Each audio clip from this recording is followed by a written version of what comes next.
waloso valuation roll mondo ji duto te manigi udi kata manigi chirni duto te Migori ka wayud kaka ginyalo chulo rent to gi land rate maber moko osebedo ga katimore. Koro chenro ka ainano e departments wa parte e performance contracting governor omiyowa targets kata ageta kuom department ka department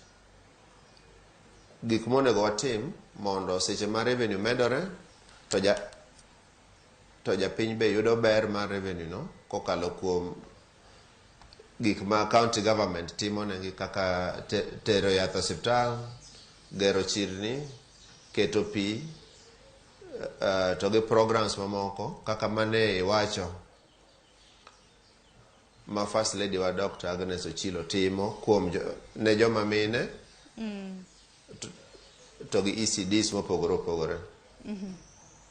Aparo ni manene paro malewero kama na inya gisanya kwarom ga jonga no kanyo ka sangweno sero mabro bedo kaka oyo matina dan kan ka biro bedi bro bedo kada na kinyiswa ni rem mabende counties nyalo bedo godo nikech kinde thuolo mabende gimanyo yore mago mag choko osuru bende ntiere bugni mamoko mabende samoro gimulo samoro bende iwacho ni ageta giketo malo samoro ageta giketo mapiny kuonde mabende ginyalo kata na juogo e choko omenda mane wach mabende bro bedo kwa twake koko manya kwarom ga jonga asecha kuni note magi medo oro gi lai mago magote machok arede ka uchiel no mbui mar Facebook, YouTube video achiel kachiel